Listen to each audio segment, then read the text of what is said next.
So hi hello ನಮಸ್ಕಾರ ಸ್ನೇಹಿತರೆ, ಎಲ್ರಿಗೂ welcome back to my channel. So ಸ್ನೇಹಿತರೆ, ನಾವು ಲಾಸ್ಟ್ ವಿಡಿಯೋದಲ್ಲಿ ಸಿಂಧೂ ನದಿ ನಾಗರಿಕತೆ ಅಂದರೆ ಚಾಪ್ಟರ್ 1 ನೋಡಿದ್ವಿ. ಇಂಡಸ್ ವ್ಯಾಲಿ ಸಿವಿಲೈಸೇಷನ್ ಬಗ್ಗೆ ನಾವು ಡಿಸ್ಕಸ್ ಮಾಡಿದ್ವಿ. ಸೊ ಈ ಒಂದು ವಿಡಿಯೋದಲ್ಲಿ ಯಾವ ಚಾಪ್ಟರ್ ಅಂದರೆ ಚಾಪ್ಟರ್ ನಂಬರ್ 2, ವೇದಗಳ ಕಾಲದ ನಾಗರಿಕತೆ ಅಂದರೆ ವೇದಿಕ್ ಸಿವಿಲೈಸೇಷನ್ ಬಗ್ಗೆ ಡಿಸ್ಕಸ್ ಮಾಡ್ತಾ ಹೋಗೋಣ ಸ್ನೇಹಿತರೆ. ಸೊ ಸ್ನೇಹಿತರೆ, ಇಲ್ಲಿ ನೋಡ್ಬೋದು, ಸಿಂಧೂ ನದಿ ನಾಗರಿಕತೆಯ ನಂತರ ಭಾರತದಲ್ಲಿ ಬೆಳವಣಿಗೆ ಹೊಂದಿದ ನಾಗರಿಕತೆ ಇದಾಗಿತ್ತಂತೆ. ಸೊ ಸಿಂಧೂ ನಾಗರಿಕತೆ ಆದಮೇಲೆ ನೆಕ್ಸ್ಟು ವೇದ ನಾಗರಿಕತೆ. ಆರ್ಯರು ಈ ನಾಗರಿಕತೆಯನ್ನು ಸ್ಥಾಪಿಸಿದರು. ಆರ್ಯರು ಮೂಲತಃ ಮಧ್ಯ ಏಷ್ಯಾದ ಕ್ಯಾಸ್ಪಿಯನ್ ಸಮುದ್ರ ಪ್ರದೇಶದ ಅಲೆಮಾರಿ ದನಗಾಹಿಗಳಾಗಿದ್ದರು. ಆರ್ಯರು ಬಿಫೋರ್ ಕ್ರಿಸ್ಟ್ 1700ರಲ್ಲಿ ವಾಯುವ್ಯ ಮತ್ತು ಉತ್ತರ ಭಾರತದ ಮೇಲೆ ದಾಳಿ ಮಾಡಿದಾಗ ದ್ರಾವಿಡರು ಬಂದು ದಕ್ಷಿಣ ಭಾರತಕ್ಕೆ ನೆಲೆಸಿದರು. ಸೊ ನೋಡ್ತಾ ಹೋಗೋಣ ಸ್ನೇಹಿತರೆ, ಈಗ ಇತಿಹಾಸಕಾರರು ಪ್ರತಿಪಾದಿಸಿದ ಆರ್ಯರ ಮೂಲ ಯಾವುದಂತ ನೋಡ್ತಾ ಹೋಗೋಣ. ಸೊ ದಯಾನಂದ ಸರಸ್ವತಿ ಬಂದು ಟಿಬೆಟ್ ಸತ್ಯಾರ್ಥ ಪ್ರಕಾಶ ಕೃತಿಯಲ್ಲಿ ಅಂತ. ಸೊ ಬಾಲಗಂಗಾಧರ್ ತಿಲಕ್ ಉತ್ತರ ಧ್ರುವ. ವಿವೇಕಾನಂದ ಅವರು ಭಾರತ ಈಸ್ಟ್ ಆ್ಯಂಡ್ ವೆಸ್ಟ್ ಕೃತಿಯಲ್ಲಿ ಬರುತ್ತೆ. ರಾಜ ಬಲಿಪಾಂಡೆ ಬಂದು ಮಧ್ಯ ಭಾರತ. ಮ್ಯಾಕ್ಸ್ ಮುಲ್ಲರ್ ಬಂದು ಮಧ್ಯ ಏಷ್ಯಾ. ಸೊ ಈ ಒಂದು ಇತಿಹಾಸಕಾರರು ಪ್ರತಿಪಾದಿಸಿದ ಆರ್ಯರ ಮೂಲಗಳಾಗಿರ್ತವೆ. ಸೊ ಸ್ನೇಹಿತರೆ, ಇದನ್ನು ನೀವು ಸ್ಕ್ರೀನ್ಶಾಟ್ ತಗೋಬೋದು ಅಥವಾ ನಿಮ್ಮ ನೋಟ್ಸಲ್ಲಿ ಇದನ್ನು ನೋಟ್ ಮಾಡ್ಕೊಳ್ಳಿ. ಆರ್ಯರು ಬದುಕಿ ಬಾಳಿದ ಗಂಗಾ ಯಮುನಾ ನದಿಯ ದೋಅಬ್ ಪ್ರದೇಶವನ್ನು ಉತ್ತರ ಭಾರತ ಆರ್ಯವರ್ತ ಎನ್ನುವರು. ಆರ್ಯ ಎಂದರೆ ಕುಲೀನ, ಒಡೆಯ ಎಂದರ್ಥ. ಅಂದರೆ ಕೃಷಿ ಅವಲಂಬಿತರಾಗಿರ್ತಾರೆ. ಸೊ ಆರ್ಯ ಅಂದರೆ ಒಡೆಯ ಅಂತ ಅರ್ಥ.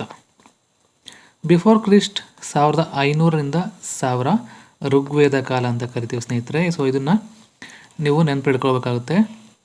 ಸೊ ಬಿಫೋರ್ ಕ್ರಿಸ್ಟ್ 1500ರಿಂದ 1000.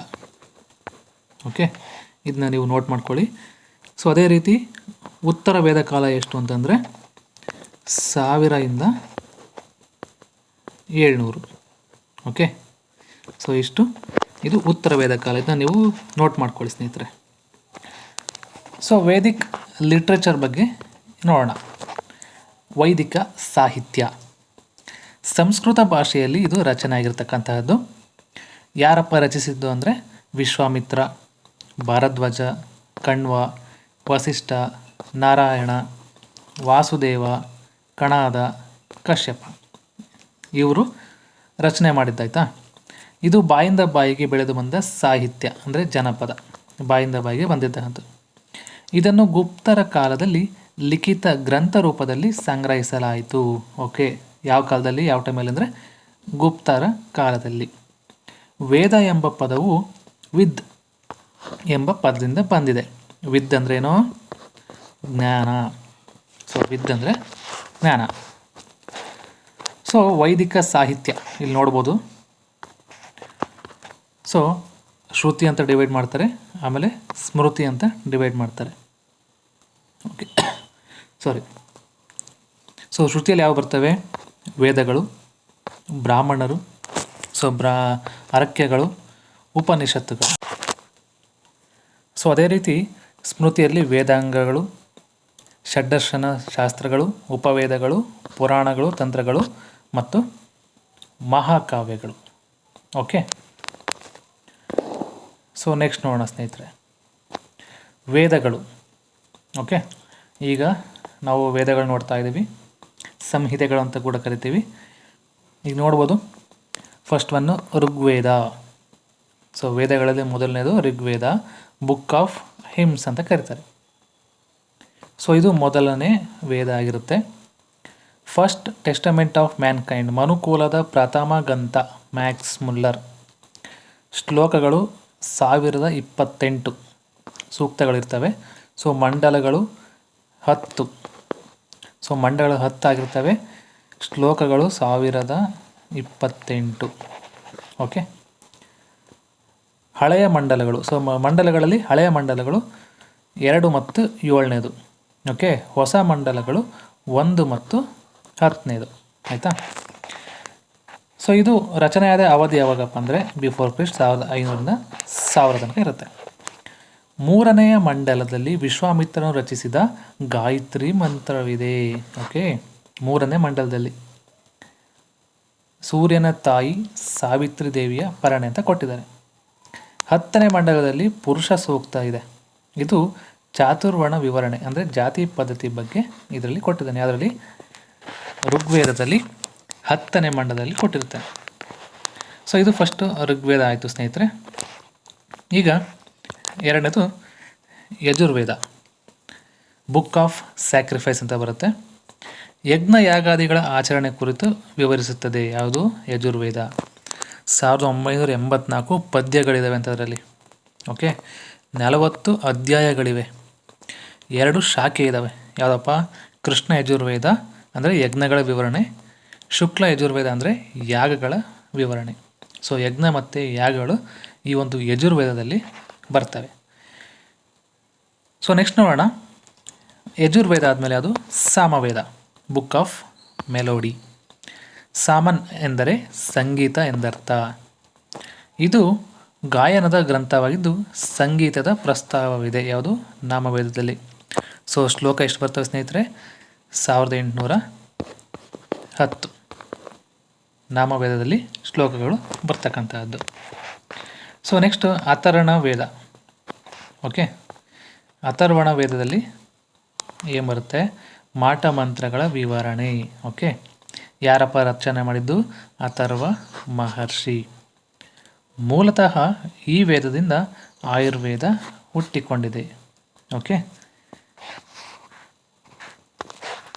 ಸೊ ನೆಕ್ಸ್ಟ್ ನೋಡೋಣ ಸ್ನೇಹಿತರೆ, ಬ್ರಾಹ್ಮಣಗಳು.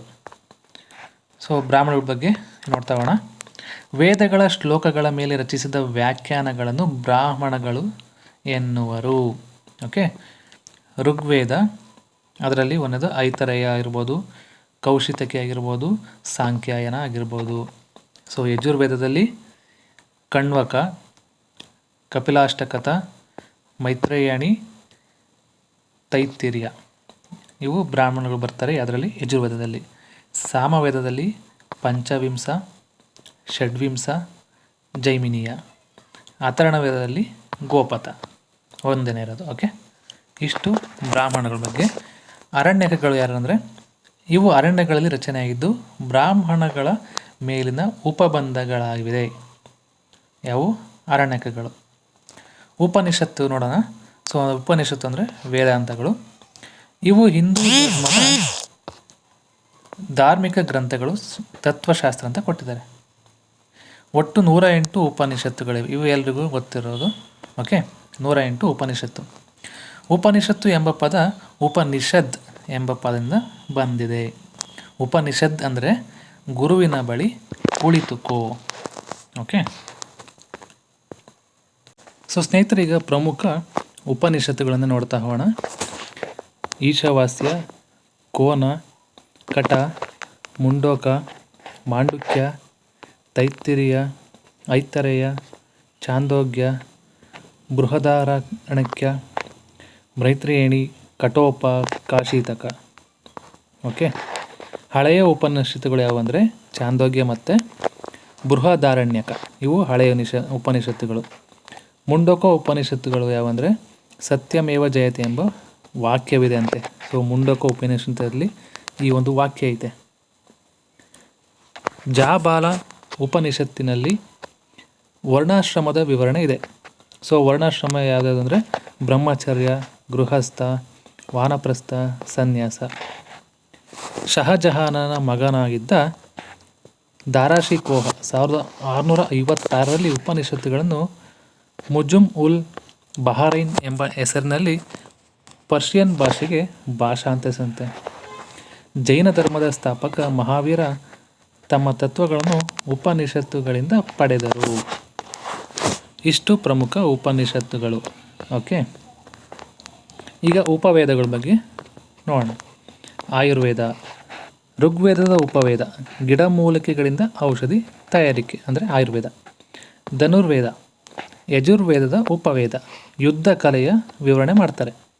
ಗಂಧರ್ವ ವೇದ ಸಾಮವೇದದ ಉಪವೇದ ಸಂಗೀತ ನಾಟ್ಯ ಕಲೆಯ ಕುರಿತು ವಿವರಣೆ. ಭರತಮುನಿ ನಾಟ್ಯಶಾಸ್ತ್ರಕ್ಕೆ ಸಂಬಂಧಿಸಿದವರು. ಶಿಲ್ಪವೇದ ಅಥರ್ಣ ವೇದದ ಉಪವೇದ ವಾಸ್ತುಶಿಲ್ಪಶಾಸ್ತ್ರ ಹಾಗೂ ಜ್ಯೋತಿಷ್ಯ ಶಾಸ್ತ್ರಕ್ಕೆ ಸಂಬಂಧಿಸಿದೆ, ಅದು ಶಿಲ್ಪವೇದ ಅಂತ. ಅಷ್ಟಾಧ್ಯಾಯ ಪಾಣಿನಿ ರಚಿಸಿದ, ಇದು ಸಂಸ್ಕೃತದ ಮೊದಲ ವ್ಯಾಕರಣ ಗ್ರಂಥ. ಓಕೆ, ಅಷ್ಟಾಧ್ಯಾಯ ಎಂಬುದು. ಮನುಸ್ಮೃತಿ ಅಂದರೆ ಮನು ರಚಿಸಿದ ಪ್ರಾಚೀನ ಗ್ರಂಥ ಹೊಂದಿದೆ, ಭಾರತದ ಪ್ರಾಚೀನ ಗ್ರಂಥ ಆಗಿರುತ್ತದೆ. ಓಕೆ, ಇಷ್ಟು ಉಪವೇದಗಳು. ಈಗ ದರ್ಶನಶಾಸ್ತ್ರಗಳು ಅಂದರೆ ಷಡ್ದರ್ಶನಗಳನ್ನು ನಾವು ನೋಡ್ತಾ ಹೋಗೋಣ. ಸೊ ಮೊದಲಿಗೆ ವೈಶೇಷಿಕ ದರ್ಶನ ಅಂದರೆ ಮೆಟಾಫಿಸಿಕ್ಸ್ ಅಂತ ಕರಿತೀವಿ. ರಚನೆ ಕಣಾದ ದೇವರನ್ನು ನಿರಾಕರಿಸಿ ಅಣು ಸಿದ್ಧಾಂತ ಪ್ರತಿಪಾದನೆ ಮಾಡ್ತಾರೆ. ನ್ಯಾಯ ದರ್ಶನ ಅಂದರೆ ಲಾಜಿಕ್. ರಚನೆ ಗೌತಮ ಮಾಡಿರ್ತಕ್ಕಂಥದ್ದು. ದೇವರ ಸ್ವರೂಪ ಅರಿಯುವ ಕರ್ಮ ಮಾರ್ಗ ಪ್ರತಿಪಾದನೆ ಮಾಡ್ತಾರೆ ಇದರಲ್ಲಿ, ನ್ಯಾಯ ದರ್ಶನದಲ್ಲಿ. ಯೋಗ ದರ್ಶನ ಅಫೋರಿಸಮ್ ಯಾರು ರಚನೆ ಮಾಡ್ತಾರೆ? ಪತಂಜಲಿ.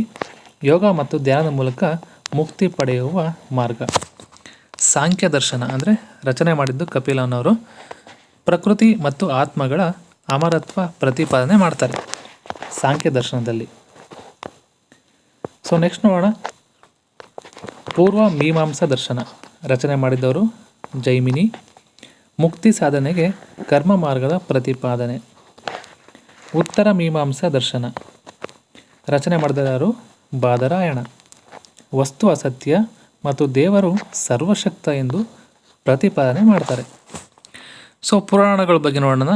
ಒಟ್ಟು 18 ಪುರಾಣಗಳಿದ್ದಾವೆ. ಎಷ್ಟು? 18 ಪುರಾಣ. ರಚನೆ ವೇದವ್ಯಾಸರು ಮಾಡ್ತಾರೆ. ಸೊ ಉದಾಹರಣೆ ವಾಯು, ಸ್ಕಂದ, ಮತ್ಸ್ಯ ಭಾಗವಂತ, ಬ್ರಹ್ಮಾಂಡ, ವಿಷ್ಣು ಗರುಡ ಮುಂತಾದವುಗಳು. ಸೊ ಈ ರೀತಿ ಇವು ಪುರಾಣಗಳ ಬಗ್ಗೆ ನಾವು ನೋಡಿದ್ದು. ಈಗ ಮಹಾಕಾವ್ಯಗಳು ನೋಡೋಣ. ಸೊ ಮಹಾಕಾವ್ಯಗಳು ಯಾವುವು? ಮೊದಲಿಗೆ ರಾಮಾಯಣ. ರಚನೆ ಯಾರು ಮಾಡ್ತಾರೆ? ವಾಲ್ಮೀಕಿ. ಕಾಲ ತ್ರೇತಾಯುಗ. ಶ್ಲೋಕಗಳು ಎಷ್ಟು ಬರ್ತವೆ? 24,000. ಇದು ಆರ್ಯರು ಮತ್ತು ಅನಾರ್ಯರ ನಡುವಿನ ಹೋರಾಟ. ಯಾವುದು? ರಾಮಾಯಣ. ಲಕ್ಷ್ಮಣನ ಹೆಂಡತಿ ಊರ್ಮಿಳಾ. ಸೊ ಸ್ನೇಹಿತರೆ, ಇದು ರಾಮಾಯಣದ ಬಗ್ಗೆ. ಈಗ ಮಹಾಭಾರತ ರಚನೆ ಮಾಡಿದ್ಯಾರು? ವ್ಯಾಸ ಮಹರ್ಷಿ. ಕಾಲ ಯಾವಾಗ? ದ್ವಾಪರ ಯುಗ. ಓಕೆ, ರಾಮಾಯಣ ಬಂದು ತ್ರೇತಾಯುಗ, ಮಹಾಭಾರತ ಬಂದು ದ್ವಾಪರ ಯುಗ. ಸೊ ನೆಕ್ಸ್ಟು, ಸೊ ಮಹಾಭಾರತದಲ್ಲಿ ಶ್ಲೋಕಗಳು 1,18,000 ವರ್ಷಗಳಿವೆ ಅಂತೆ. ಮೂಲ ಹೆಸರು ಜಯ ಸಂಹಿತೆ ಅಂತ ಇತ್ತು. ಓಕೆ, ಇದು ಧರ್ಮ ಮತ್ತು ಅಧರ್ಮದ ನಡುವಿನ ಹೋರಾಟದ ಕಥಾವಸ್ತು ಹೊಂದಿದೆ ಮಹಾಭಾರತ. ಸೊ ಮಹಾಭಾರತದಲ್ಲಿ ಪಾಂಡವರ ಬಗ್ಗೆ ನೋಡ್ತಾ ಹೋಗೋಣ. 5 ಜನ ಇರ್ತಾರೆ ಪಾಂಡವರು. ಸೊ ಪಂಚ ಪಾಂಡವರು ಅಂತ ಕರಿತೀವಲ್ವ. ಯುಧಿಷ್ಠಿರ, ಭೀಮ, ಅರ್ಜುನ, ನಕುಲ ಹಾಗೂ ಸಹದೇವ. ಇಷ್ಟು ಪಾಂಡವರು. ಇವರ ರಾಜಧಾನಿ ಯಾವುದು? ಇಂದ್ರಪ್ರಸ್ಥ. ಓಕೆ, ಮಧ್ಯಮ ಪಾಂಡವ ಯಾರು? ಅರ್ಜುನ. ಗಾಂಡೀವಿ ಅಂದರೆ ಬಿಲ್ಲು, ಗಾಂಡೀವ. ಕುರುಕ್ಷೇತ್ರ ಯುದ್ಧದಲ್ಲಿ ಅರ್ಜುನನ ಸಾರಥಿ ಯಾರಾಗಿದ್ದರೋ? ಶ್ರೀಕೃಷ್ಣ. ಹಸ್ತಿನಾಪುರ ಸಿಂಹಾಸನಕ್ಕಾಗಿ ಕೌರವರು ಮತ್ತು ಪಾಂಡವರ ಮಧ್ಯೆ ಕಲಹ ನಡೆಯಿತು. ಕುರುಕ್ಷೇತ್ರ ಯುದ್ಧ 18 ದಿನ ನಡೆಯುತ್ತಂತೆ.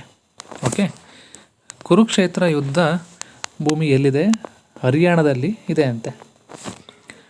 100 ಜನ ಕೌರವರಿಗೆ ಇದ್ದ ಒಬ್ಬಳು ಸಹೋದರಿ ಹೆಸರು ದುಶ್ಶಲ. ಓಕೆ, ಇದನ್ನು ನೋಟ್ ಮಾಡ್ಕೊಳ್ಳಿ. ಚಕ್ರವ್ಯೂಹನ ಸೃಷ್ಟಿಸಿದವರು ಯಾರು ಅಂದರೆ ದ್ರೋಣಾಚಾರ್ಯರು. ಚಕ್ರವ್ಯೂಹದಲ್ಲಿ ಸಿಲುಕಿ ಹತರಾದವರು ಅಭಿಮನ್ಯು. ಓಕೆ ಸ್ನೇಹಿತರೆ, ಇಷ್ಟ ಇತ್ತು ಇವತ್ತಿನ ವೇದಗಳ ಕಾಲದ ನಾಗರಿಕತೆ ಅಂದರೆ ವೇದಿಕ್ ಸಿವಿಲೈಸೇಷನ್ ಚಾಪ್ಟರ್ ಆಗಿತ್ತು. ಸೊ ಇಷ್ಟನ್ನು ನಾವು ಡಿಸ್ಕಸ್ ಮಾಡಿದ್ದೀವಿ ಸಿಲೆಬಸ್ನ. ಸೊ ಈ ಒಂದು 2ನೇ ಚಾಪ್ಟರ್ ಇಲ್ಲಿಗೆ ಮುಕ್ತಾಯವಾಗಿದೆ. ಸೊ ಎಲ್ಲಾದರೂ ನೀವು ನೋಟ್ಸ್ ಮಾಡ್ಕೊಂಡಿದ್ದೀರ ಅಂದ್ಕೋತೀನಿ. ಹಾಗೆ ಸ್ನೇಹಿತರೆ, ಇನ್ನೊಂದು ವಿಷಯ ಏನಪ್ಪ ಅಂತಂದರೆ, ಸೊ ನೀವೆಲ್ಲ ಈಗ ವೀಡಿಯೋಸ್ ನೋಡ್ತಾ ಇದ್ದೀರಾ, ಸೊ ನಮ್ಮ ಚಾನಲ್ಗೆ ಭೇಟಿ ನೀಡಿದ್ದೀರಾ. ಸೊ ಆದಷ್ಟು ಎಲ್ಲರೂ ಸಬ್ಸ್ಕ್ರೈಬ್ ಮಾಡ್ಕೊಂಡು ವೀಡಿಯೋ ನೋಡಿ, ಹಾಗೆ ಲೈಕ್ ಕಮೆಂಟ್ ಕೂಡ ಮಾಡಿ.